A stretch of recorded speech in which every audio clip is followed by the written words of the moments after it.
அவர் சொன்னபடியே அவருடைய குமாரனை இந்த பூமிக்கு அனுப்பினார். அவர் சொன்னபடியே அற்புதங்களை செய்தார். அவர் சொன்னபடியே லாசருடைய சரீரம் உயிரோடு எழுந்தது. உயிரோடு எழுந்த இயேசு கிறிஸ்து அவர் சொன்ன எல்லாவற்றையும் நிறைவேற்ற மாட்டாரா உன்னுடைய வாழ்க்கையிலே?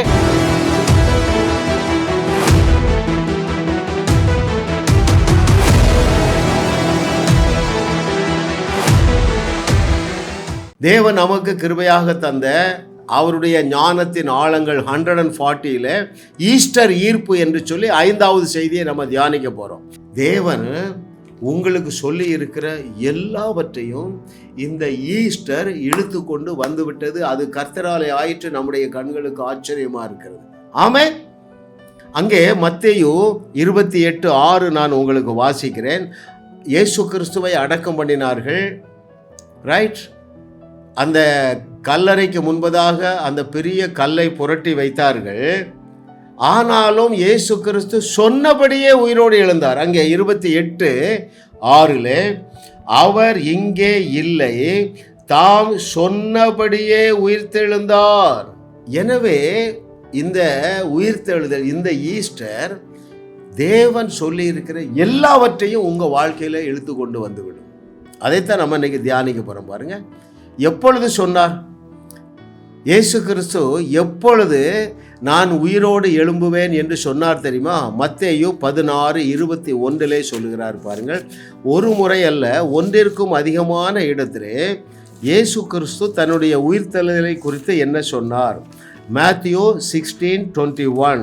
அது முதல் இயேசு தாம் எருசலேமுக்கு போய் மூப்பராலும் பிரதான ஆசாரியராலும் வேத பாரகராலும் பல பாடுகள் பட்டு கொலையுண்டு 3ஆம் நாளில் எழுந்திருக்க வேண்டும் என்பதை தம்முடைய சீஷர்களுக்கு சொல்ல தொடங்கினார்.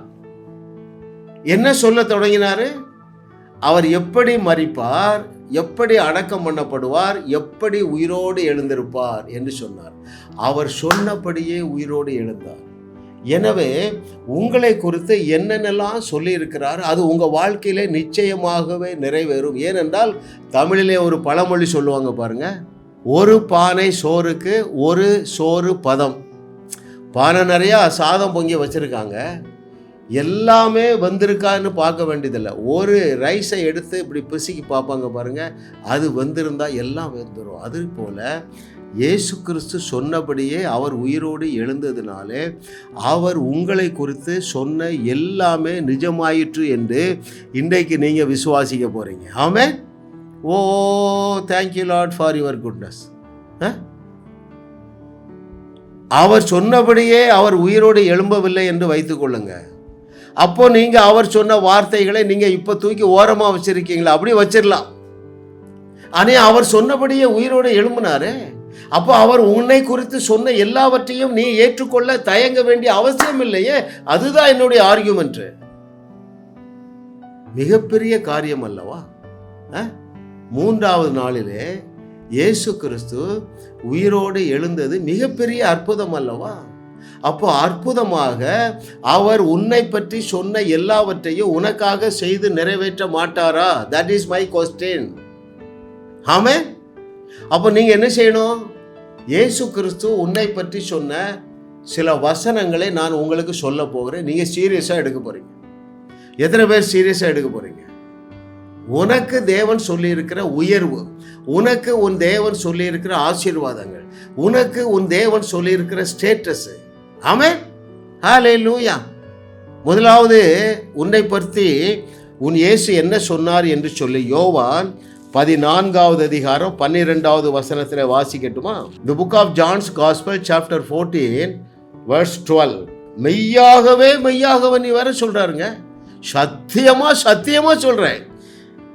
நான் உங்களுக்கு சொல்லுகிறேன், நான் என் பிதாவினிடத்திற்கு போகிறபடியினால் என்னை விசுவாசிக்கிற நீங்கள் நான் செய்கிற கிரியைகளை தானும் செய்வான், இவைகளை பார்க்கிலும் பெரிய கிரியைகளை செய்வான். இயேசு கிறிஸ்து தேவகுமாரன் என்று விசுவாசித்தா போதுங்க. நீங்கள் எல்லாரும் விசுவாசிக்கிறீங்க, அதனால தான் இந்த செய்தியெல்லாம் உங்களுக்கு பிடிக்குது. அதுலேயே டவுட் பண்ணிடாதீங்க. அநேகர் முட்டாள்தனமான ஒரு சந்தேகம் என்ன தெரியுமா? நான் ரட்சிக்கப்பட்டிருக்கிறேனா, நான் சரியாக ஜெபம் இல்லையே, நான் ரட்சிக்கப்பட்டிருக்கிறேனா? இந்த டவுட்டை இன்னைக்கு நான் கிளியர் பண்ண போகிறேன். நான் முழுசா பாவத்திலிருந்து விடுதலை பெறலையே, நான் ரட்சிக்கப்பட்டிருக்கிறேன்னா? மகனே மகளே, நீ 100க்கு 100ல் 200% ரட்சிக்கப்பட்டிருக்கிறாய் என்பதற்கு அடையாளம் என்ன தெரியுமா? என்னுடைய செய்தியை நீ கேட்கிறாய் அல்லவா, நான் கொடுக்கிற மொழியில நீ புரிந்து கொள்ளுகிறாய் அல்லவா, அது போதுங்க. You have been saved. நீ 100க்கு 100 அல்ல, 200% ரட்சிக்கப்பட்டு இருக்கிறாய். சந்தேகப்படாத. இதுல என்ன வாசிக்கிறோம்? என்னை விசுவாசிக்கிறவன் நான் செய்கிற கிரியைகளை தானும் செய்வான், இவைகளை காட்டிலும் பெரிய கிரியைகளை செய்வான் என்று உன்னை பார்த்து உன் இயேசு சொல்லி இருக்கிறதுனால அது என்ன ஆயிற்று தெரியுமா? நிஜமாயிற்று. ஏன்? தன்னை பற்றி சொன்னது நிஜமாயிற்று. தன்னை பற்றி என்ன சொன்னார்? நான் 3ஆம் நாளில் உயிரோடு எழும்புவேன் என்று சொன்னதை அவர் நிறைவேற்றினார். எனவே அது நிஜமாயிற்று. அதே போல நீ நான் செய்ததை செய்வாய், இதைவிட பெரிய கிரியைகளை செய்வாய் என்பது நிஜமாக இருக்கிறது. ஆமென். கர்த்தரை தெய்வமாக கொண்ட நாம் பாக்கியவான்கள் அருமையானவர்களே. ஆமென். பவுல் மூலமாக தேவன் பலத்த கிரியைகளை செய்ய முடிந்தது. ஏன்? இது எனக்குன்னு எடுத்துட்டான். எது எனக்குன்னு எடுத்துட்டான்? இயேசு செய்ததை விட பெரிய கிரியைகளை நான் செய்வேன் என்று சொன்னது யார் என்று பார்த்தா இயேசு சொன்னாரு. அவருக்கு பொய் சொல்ல தெரியாது. எனவே எனக்கு என்று எடுத்துக்கொண்ட அத்தனை பேரையும் கொண்டு தேவன் உலகத்தை உலுக்குகிறாரே. பவுல் பயங்கர அற்புதங்களை செய்தார். வேற யாருங்க? எலிசா. வேற யாருங்க? வேற யாரு? Kathryn Kuhlman, Benny Hinn, TB Joshua, DGS Dhinakaran உலகத்தை உலுக்கினார்கள். ஏன் தெரியுமா? இந்த வார்த்தை அவர்களுக்கு மாம்சமாயிற்று. அவர் செய்ததை விட நான் பெரிய காரியங்களை செய்ய முடியும். அல்லேலூயா. ஆகையினால்தான் நான் தைரியமா இந்த கேமராவில் என்னுடைய கர்ச்சீஃபை தூக்கி பிடிக்கிறேன். தொடுகிறவர்கள் கனடாவில் இருந்து சுகமாகிறார்கள். நான் சென்னையிலிருந்து அந்த கர்ச்சீஃபை பிடிக்கிறேன்.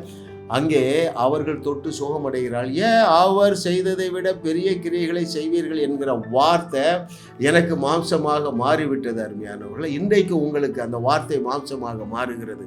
இரண்டாவது, இயேசு கிறிஸ்து உன்னை பற்றி என்ன சொன்னார்? அங்கே யோவான் எழுதின சுவிசேஷம் 20வது அதிகாரம் 23வது வசனத்திலே, The book of John's Gospel chapter 20 verse 23, எவர்களுடைய பாவங்களை மன்னிக்கிறீர்களோ அவைகள் அவர்களுக்கு மன்னிக்கப்படும், எவர்களுடைய பாவங்களை மன்னியாதிருக்கிறீர்களோ அவைகள் அவர்களுக்கு மன்னிக்கப்படாதிருக்கும். மிக முக்கியமான சத்தியங்க. நாம் எல்லாரும் பிராக்டிஸ் பண்ண போறோம். என்னோடு இணைந்து கொள்ளுங்கள். ரைட்? இன்னைக்கு அநேகர் பாவத்தோடு வாழ்ந்து கொண்டு இருக்கிறார்கள். பாவத்திற்குரிய தண்டனையிலே அவர்கள் பயணித்து கொண்டு இருக்கிறார்கள். ஏன் தெரியுமா? இயேசு கிறிஸ்து உன்னை பற்றி என்ன சொன்னாரோ அந்த வசனத்தெல்லாம் தூக்கி குப்பை தொட்டில போட்டீங்க. என்னோடு இணைந்து கொள்ளுங்கள் அருமையானவர்களே.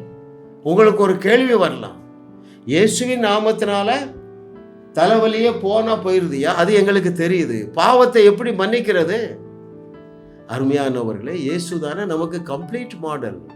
அவர் என்ன செய்தாரு? திமிர்வாதக்காரனை குறித்து என்ன சொன்னாரு? உன் பாவங்கள் மன்னிக்கப்பட்டது, இந்த படுக்கையை எடுத்துக்கொண்டு நட என்று சொன்ன பொழுது இரண்டும் நடந்தது. பாவங்களும் மன்னிக்கப்பட்டது, படுக்கை எடுத்துக்கொண்டு நடந்துட்டான். அதை பின்பற்றுங்கள்.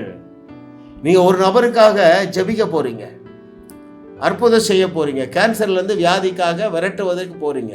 சொல்லுங்க, அவன் பேரு சுப்பிரமணியன், இயேசுவின் நாமத்தினால உன்னுடைய பாவங்களை நான் மன்னிக்கிறேன்.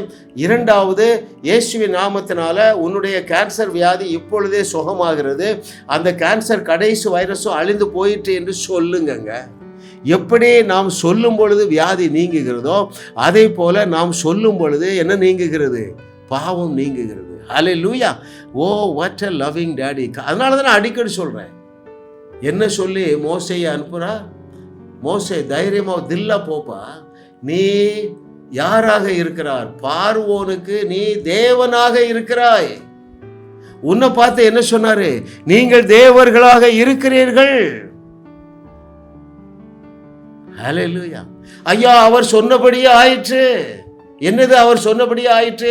அவர் சொன்னபடியே உயிரோடு எழுந்தது உண்மை என்றால் அவர் சொல்லி இருக்கிற எல்லாமே, இதை கேட்டுக்கொண்டிருக்கிற தெய்வ மகனே, தெய்வ மகளே, உன்னை குறித்து அவர் சொல்லி இருக்கிற எல்லாமே நிஜமா இல்லையா? I am talking very seriously, dearly beloved. இல்லைன்னா அந்த 2 வசனத்தை எடுத்து கிழிச்சு போட்டுருவோமா? அட்லீஸ்ட் நீங்கள் அதை என்ன செய்யுங்க, அடிச்சிருங்க, பெயிண்டை வச்சாது அடிச்சிருங்க. எந்த வசனத்தை? யோவான் எழுதின சுவிசேஷம் 10வது அதிகாரம் 34 மற்றும் 35வது வசனங்கள். அதில் என்ன சொல்றாரு வாசிக்கட்டுமா? இயேசு அவர்களுக்கு பிரதியுத்தரமாக, தேவர்களாய் இருக்கிறீர்கள் என்று நான் சொன்னேன் என்பதாய் உங்கள் வேதத்தில் எழுதியிருக்கவில்லையா? பாருங்க, இதுல கூட சொல்ற, நான் சொல்லி இருக்கிறேன். அடுத்த வசனம் பாருங்கள், தேவ வசனத்தை பெற்றுக்கொண்டவர்களை தேவர்கள் என்று அவர் சொல்லி இருக்க வேத வாக்கியமும் தவறாதுப்பா. இதெல்லாம் சொன்னது யாருங்க? யோவான் சொல்லலைங்க, இயேசு சொன்னாரு. ஹல்லேலூயா. ஐயா, அவர் சொன்னபடியே உயிரோடு எழுந்ததினாலே அவர் சொன்னபடியே நீங்கள் தேவர்களாக இருக்கிறீர்கள். ஹல்லேலூயா. அதனாலதான் அவர் சொன்னாரு, நீங்கள் தேவர்களாக இருக்கிறதுனால நீங்கள் உலகத்திற்கு ஆசீர்வாதமாக இருக்கிறீர்கள், அதான் உப்பாக இருக்கிறீர்கள் என்று சொன்னார். பாருங்க, அவர் சொன்னபடியே நாம் உப்பாக இருக்கிறோம். அருமையானவர்களே, எந்த தேசத்துக்கு போனாலும் சரி, எந்த ஊருக்கு போனாலும் சரி, எந்த மாநிலத்துக்கு போனாலும் சரி, நாங்கள் உப்பாக செயல்பட முடிகிறது. ஏன்? இந்த வார்த்தையை எனக்கென்று நான் எடுத்துக்கொண்டேன். சொன்னபடியே ஆகிறது. ஆமென்.